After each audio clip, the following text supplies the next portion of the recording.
Eu quero ler hoje, iniciando esse dia, no livro de Atos dos Apóstolos, sobre a vinda do Espírito Santo de maneira tópica, de maneira definitivamente expressiva na história humana, conforme a gente lê em Atos 2. Isso porque é uma celebração que marca o calendário histórico nesse acontecimento do derramar do Espírito Santo, com línguas de fogo na cabeça e línguas diferentes na boca dos cristãos, conforme a narrativa de Atos 2, do verso 1 até o verso 13, que é onde eu vou ler. Mas não é aqui, e tão somente aqui, que o Espírito Santo habita o coração humano. Onde houve quebrantamento, fé, arrependimento, esperança, anelos transcendentes, espírito de perdão, amor, compaixão, aí sempre houve habitação do Espírito Santo. É claro que a teologia, com as suas doutrinações denominacionais e religiosas, nos faz tentar crer que antes dessa ocorrência, o Espírito Santo não morava, não habitava, não era em ninguém. Que no máximo ele possuía pessoas, que no máximo elas tinham surtos do Espírito, como no Velho Testamento, Elias e outros que ficaram cheios do Espírito, foram tomados pelo Espírito, ou arrebatados pelo Espírito. Mas se tenta fazer essa distinção entre o antes e depois. Era como tentar dizer que Deus só começou a perdoar depois que a cruz se ergueu. Era como confinar o poder revitalizante da graça e da ressurreição ao acontecimento histórico da ressurreição de Cristo. Assim é também tentar condicionar a manifestação do Espírito Santo no mundo, na história humana e na história da civilização, a algo que só passou a acontecer depois do Pentecoste. Não, o Pentecoste é uma manifestação visível. Assim como Deus estava em Cristo, agindo desde antes da fundação do mundo, na criação de todas as coisas, depois em toda a história da civilização humana, Cristo esteve presente. A gente não pode, todavia, dizer que Cristo só se manifestou na história humana depois que Jesus nasceu. Jesus é a encarnação do Cristo eterno, mas Cristo é eterno, portanto, Jesus é apenas a expressão histórica desse que é eterno, que é Deus. Então Cristo não passou a agir apenas depois que Jesus nasceu. Cristo nunca não agiu. Sempre esteve. Tudo que foi feito se fez. Sem Ele, nada do que foi feito se fez. Está presente em tudo. Agora, em Jesus, Ele se encarnou na história. Perdão de Deus sempre houve.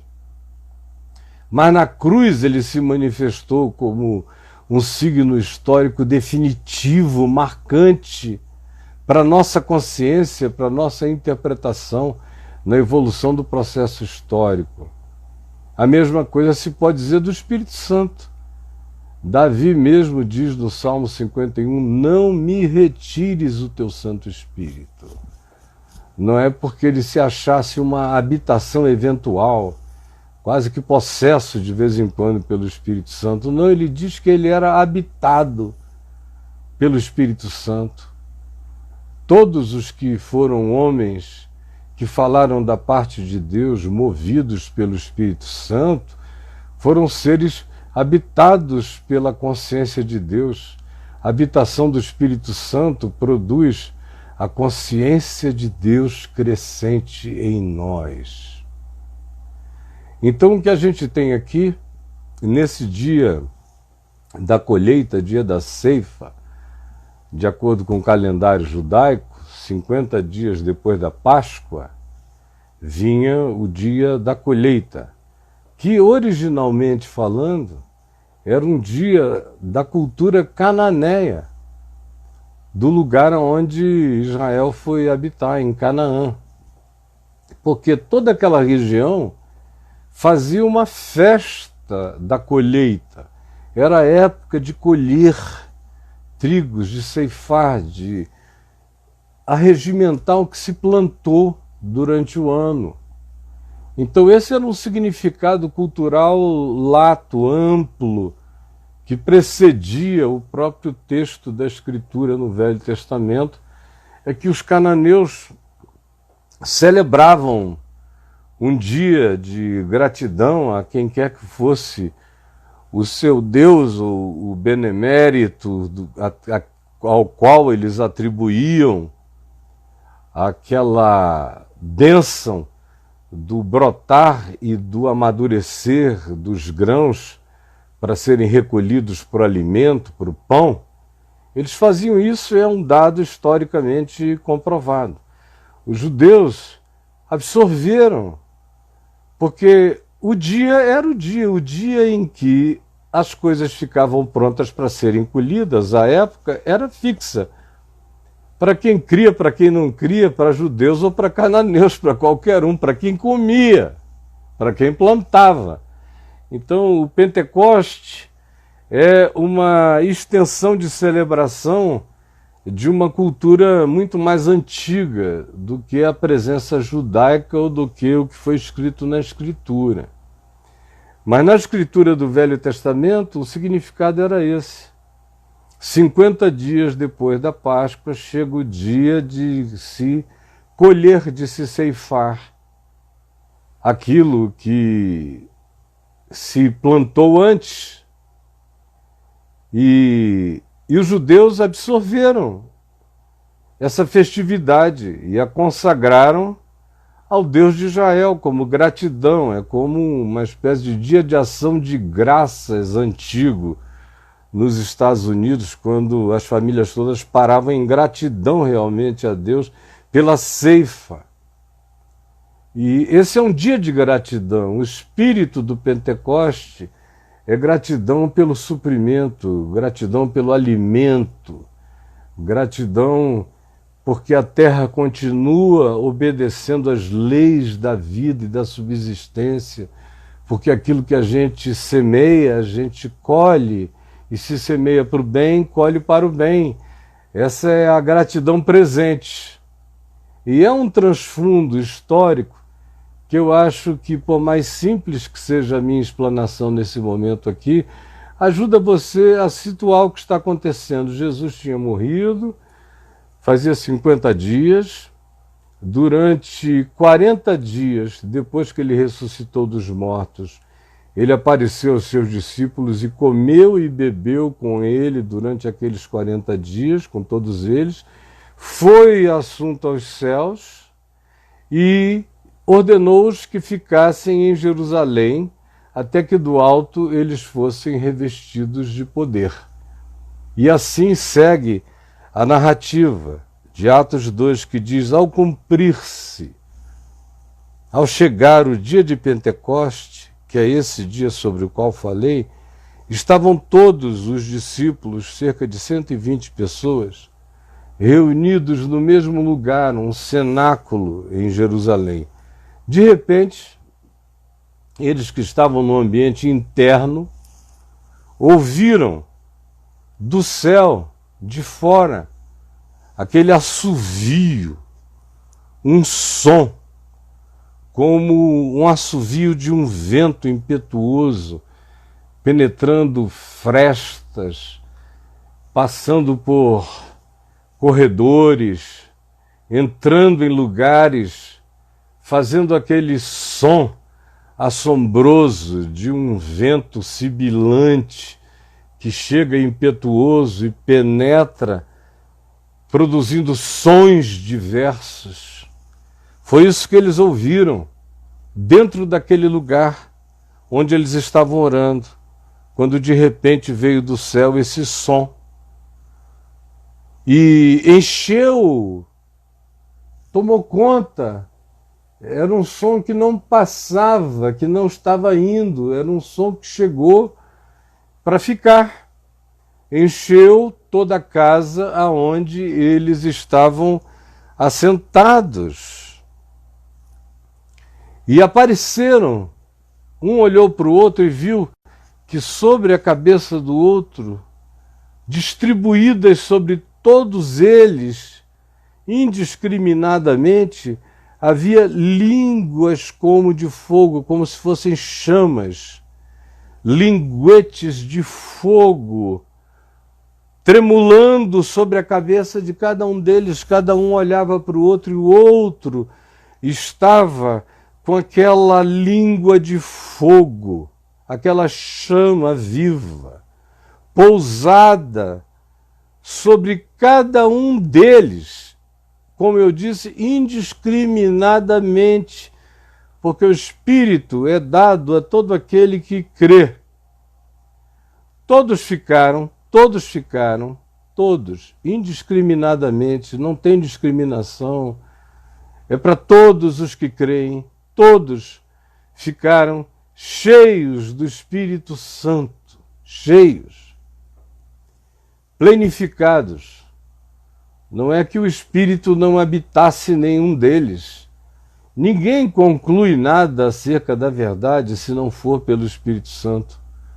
Quando Pedro disse a Jesus, tu és o Cristo, o Filho do Deus vivo, Jesus disse, bem-aventurado tu és, Simão Bar-Jonas, porque não foi cérebro, filosofia, teologia, não foi carne, não foi sangue, quem tu revelou essas coisas, mas o meu Pai que está nos céus.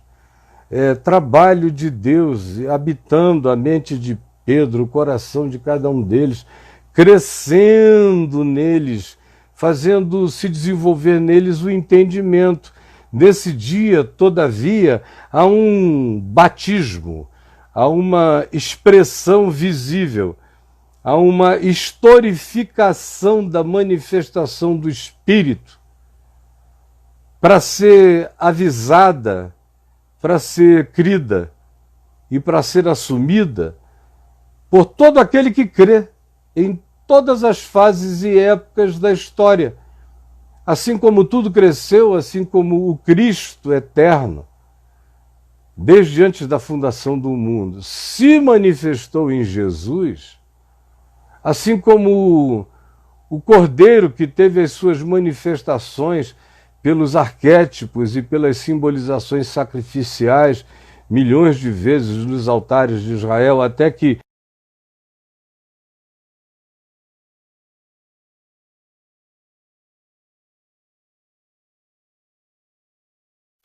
o Espírito que nunca não habitou o coração que cria, o coração quebrantado, o coração esperançoso, toda esperança sublime vem do Espírito Santo, todo amor que vence o medo vem do Espírito Santo, também agora aqui, todavia, tem esse selo, essa marca na história.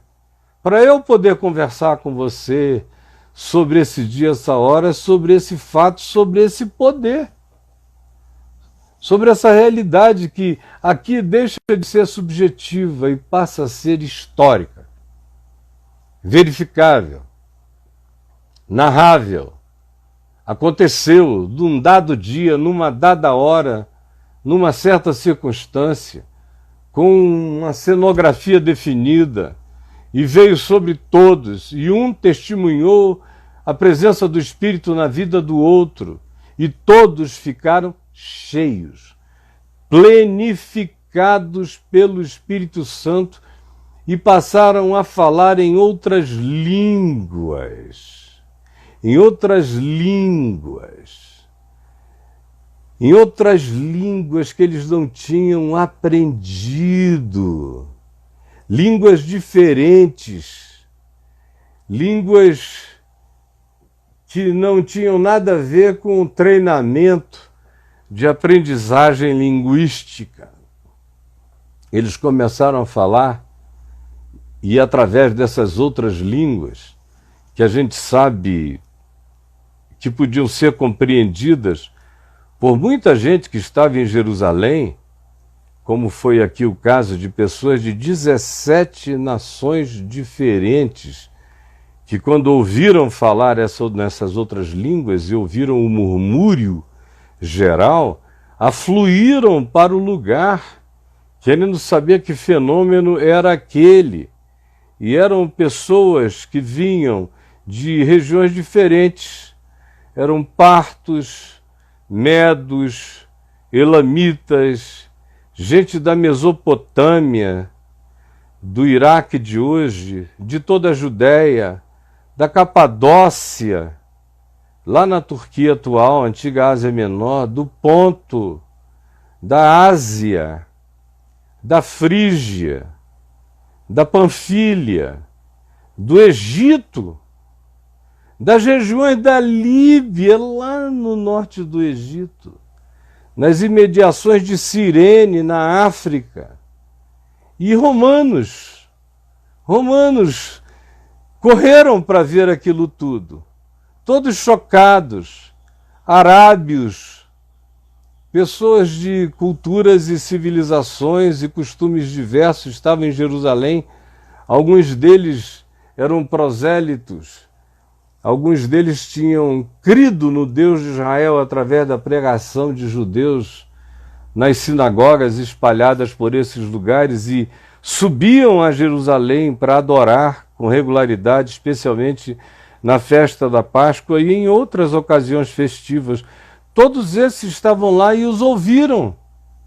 E eles saíram do lugar onde estavam, tomados pela sublimidade daquela visitação, e foram para as ruas, para os becos, e a multidão os ouviu falando de maneira incontrolável em línguas que eles não conheciam, tomados pela ebuliência de um gozo espiritual que eles nunca tinham experimentado, nem quando andavam com Jesus em tempo algum.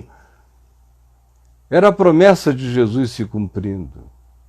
Jesus tinha dito: convém-vos que eu vá, porque quando eu for, eu vos enviarei o Espírito Santo, o qual não apenas habitará convosco, mas estará em vós. Ele chama o Espírito de Paráclito, Consolador, aquele que anda junto, estamos juntos. É Jesus dizendo: o eterno estamos juntos. O Paráclito vai estar com vocês. Paráclito é aquele que caminha ao lado. Mas não é porque o nome dado por Jesus ao Consolador, que é Paráclito, o que caminha ao lado, que a gente tem que interpretar que ele vive do lado da gente. Não, ele vive em mim.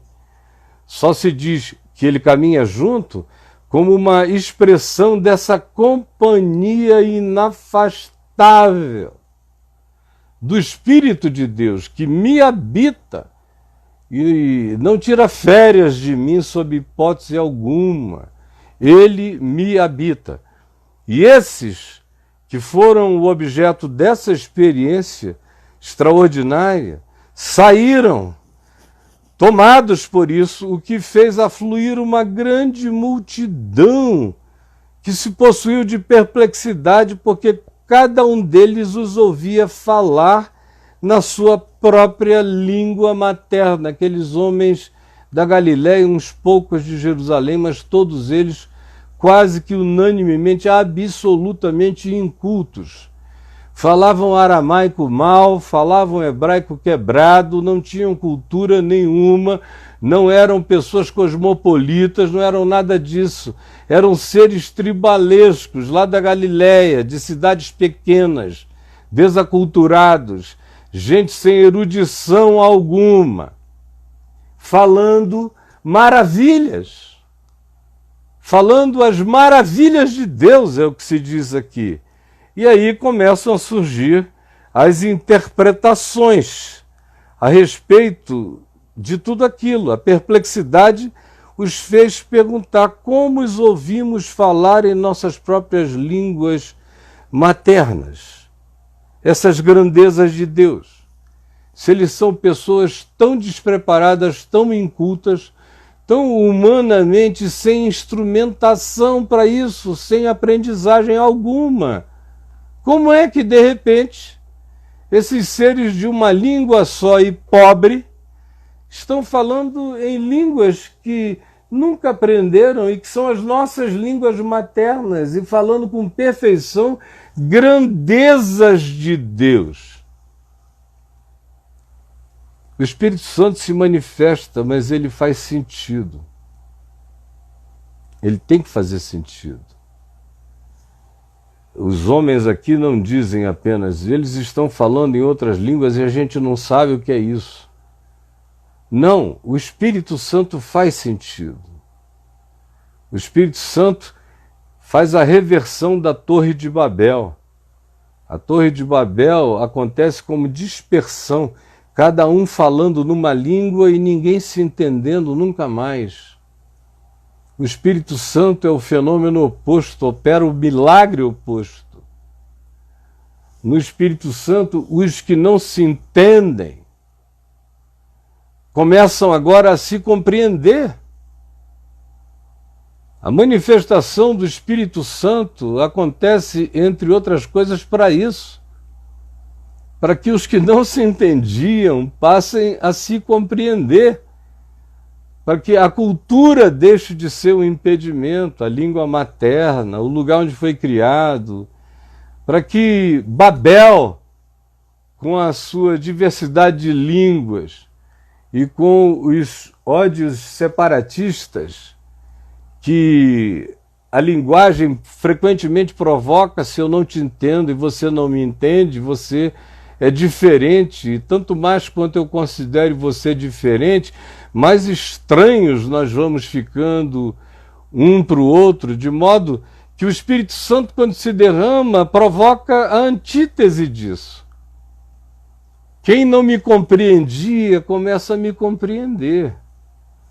E o que eu não sabia explicar começa a ser explicado de maneira extraordinariamente sobrenatural na mente e no coração do outro que me ouve.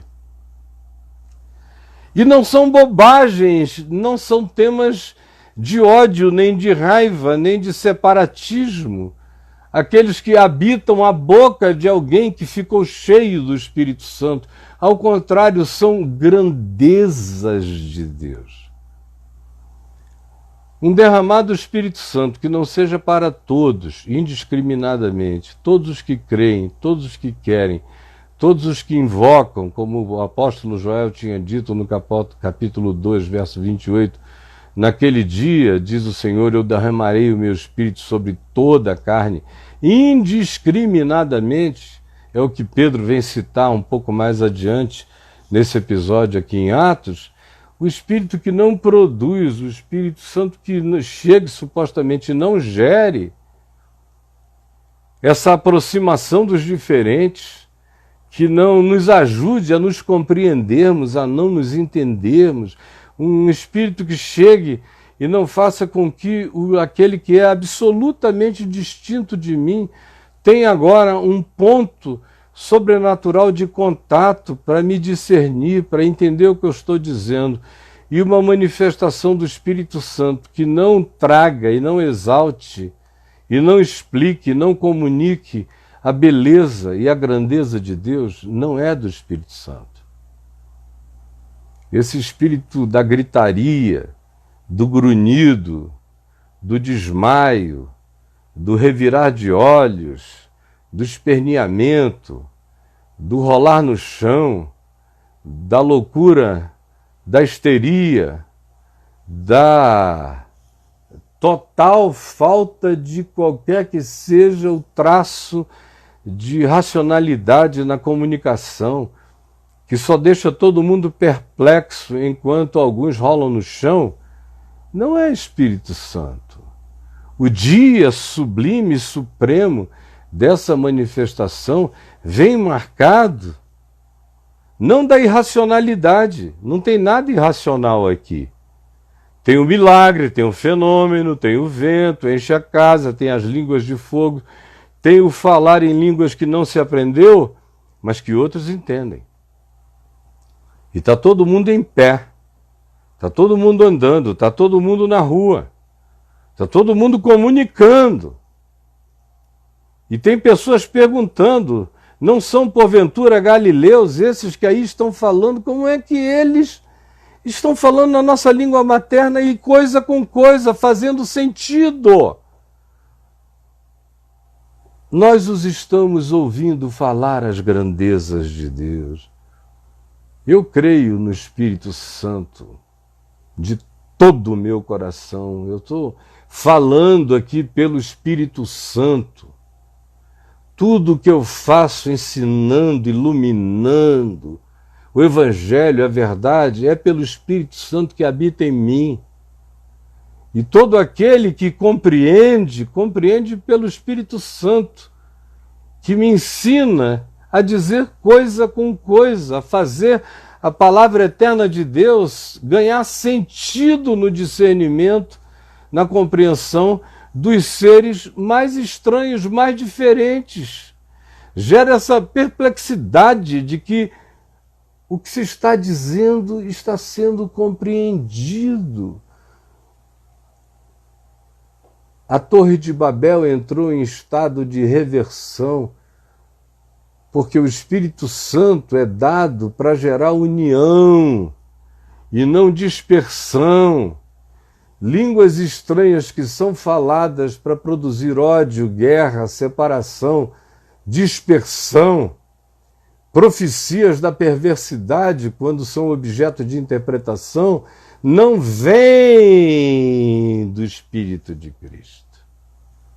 É tão simples entender que se é o Espírito Santo, as pessoas que ouvem o que elas conseguem compreender com os seus códigos de interpretação. O Espírito Santo não vem para falar com a gente em códigos de não compreensão. Ele fala com a gente em códigos que mesmo quem está dizendo e falando não tenha toda consciência ou nenhuma consciência, quem está ouvindo sabe exatamente o que está ouvindo e por que está ouvindo. E qual o sentido da grandeza de Deus que está sendo anunciada, de tal modo que eles perguntam: como os ouvimos? Que milagre é esse? Eles estão falando com a gente. O Espírito Santo vem para dar testemunho das grandezas de Deus com o mundo. Não é para gerar perplexidade, não é para que alguém ouça e não entenda nada. Como Paulo diz em 1 Coríntios 14, sobre a língua e a balbúrdia na igreja de Corinto, todo mundo gritando. Tinha até gente dizendo: maldito Jesus! E outros gritavam: aleluia! Ele diz: isso aí não tem nada a ver com o Espírito de Deus, e quem quer que passe, veja vocês, nessa crise histérica, vai sair dizendo: essa é uma reunião de loucos. Como qualquer um que não tenha perdido o juízo, ao ver manifestações desse tipo, diz: é uma reunião de loucos, de gente entregue à possessão da não razão, do não significado, da não compreensão. É gente que anulou o pensamento e mergulhou no vazio de coisa alguma. Não é o Espírito Santo. Como os ouvimos falar em línguas maternas de cada um de nós e nós compreendemos, eles estão falando as grandezas de Deus. Todos, portanto, atônitos, chocados, não com o que não entendiam, mas chocados com o fenômeno que os fazia compreender o que antes eles não compreendiam. Atônitos e perplexos, interpelavam uns aos outros. O que quer dizer isso? Qual o significado disso? Essa gente inculta, que não sabe nada, abriu a boca, eles estão falando nas línguas que nós aprendemos nas nossas terras natais, que eles nunca aprenderiam sozinhos, e estão nos falando as grandezas de Deus. O que quer dizer isso? O que quer dizer isso? O que isso quer dizer é que Deus quer se comunicar com todos os homens, com toda a carne. E Ele quer se comunicar de maneira racional, compreensível.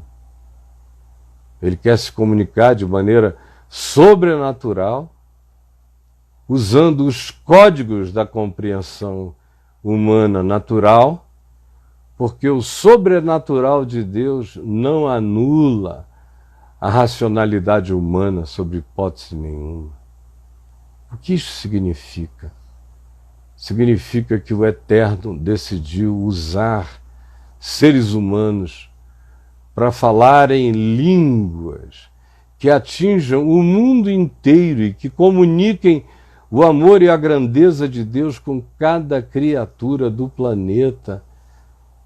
Esse é o objetivo, essa é a missão planetária histórica do Espírito Santo, é ser Cristo me habitando, revertendo a difusividade divisiva da Torre de Babel, fazendo de mim um ente de anúncio claro, compreensível, da palavra da graça e do amor de Deus em todos os povos, em todas as línguas, em toda e qualquer civilização. Existe a mesma mensagem de consolação para cada realidade da cultura humana no planeta. Se o Espírito Santo não produzir essa pervasividade de comunicação entrando na compreensão dos homens, aí não houve ainda nenhum falar do Espírito Santo. O que significa isto? O que isso quer dizer? Outros, porém, zombando não porque eles estivessem embriagados, não porque eles estivessem andando descontrolados, embora em alguns ambientes de natureza pentecostal tenha gente que só fique com essa parte. E nem prestam atenção que os que falaram isso aqui se diz que estavam zombando. Ou seja, eles não estavam fazendo uma descrição da realidade. A realidade é que havia homens tomados de uma alegria extraordinária, falando línguas que eles não conheciam, andando juntos pelas ruas da cidade, tendo deixado o cenáculo onde tudo isso começou, o que reuniu milhares de pessoas que celebraram um encontro de comunicação racional. Como pode? Nós sabemos que eles não podem, que eles não sabem. Mas o que eles estão podendo e sabendo e falando é algo que nos atinge a nossa compreensão mais uterina, mais primordial, mais primal, mais íntima. Porque o Espírito Santo quer falar aquilo que nos seja mais íntimo, na linguagem que nos toque de maneira intestina e visceral, mexendo o centro das nossas emoções, comunicações, cultura. É comunicação sem limites para se chegar à compreensão que não encontre barreiras. Mas alguns querem ficar só com essa parte que diz, outros, no entanto, zombando, e eles nem olham que é zombando. Dizem estão embriagados, porque eles só querem se manifestar embriagados, ficar de porre. São aqueles para quem a manifestação do Espírito Santo não fala nada a ninguém, não comunica nada a ninguém, só faz todo mundo ficar de porre, obnubilado. Não é o Espírito Santo, é apenas a carne, a emoção, a sugestão, ou a vontade deliberada de se entregar a uma espécie de surto semi-controlado ou controlado, mas é uma performance de embriaguez descontrolada, e o Espírito Santo não é assim. Os que zombavam é que diziam isso. O que dá pena hoje em dia é que 99% de tudo aquilo que se atribui ao Espírito Santo é justamente o que se manifesta como porre psíquico, como embriaguez, como descontrole.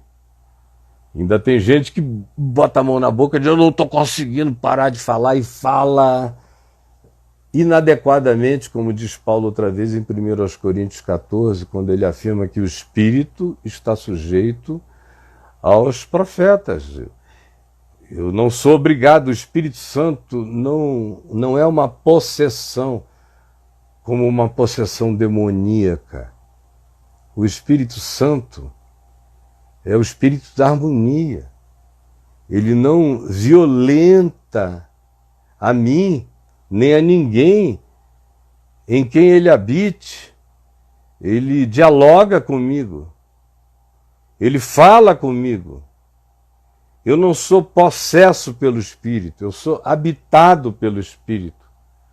Ele não provoca em mim qualquer coisa que eu deva dizer depois: eu falei porque eu não me controlei. Se você não se controlou, foi seu ímpeto, foi sua carne, foi seu temperamento explosivo, foi sua vaidade, foi a sua mente desequilibrada. Porque se for do Espírito Santo, o Espírito se sujeita à consciência daquele em quem ele habita, ele dialoga, ele não obriga. Estão embriagados. Não é assim. Esse não é o modo do Espírito operar. Os que não estejam zombando dizem: meu Deus, como podem? Mas estão dizendo coisa com coisa, são lúcidos. A gente está entendendo o que eles dizem lá na origem mais tenra do nosso sentido de linguagem de compreensão. Assim é o derrame do Espírito Santo. E essas, dentre tantas outras, que infelizmente o tempo não me permite agora sobre isso falar, são compreensões e mensagens para a gente entender e balizar o significado divino, maravilhoso, sublime, extraordinário de andar cheio do Espírito Santo e de falar pelo Espírito Santo as grandezas de Deus. Senhor Jesus, eu quero pedir que tenha sido simples o bastante para todos entenderem, que tenha sido verdadeiro para todos se curvarem, e que tenha sido edificante para que todos venham a te invocar. Porque todo aquele que invocar o nome do Senhor será salvo. E a promessa é simples e é uma: eis que nos últimos dias derramarei do meu Espírito sobre toda a carne, sobre servos, servas, pobres, ricos, senhores,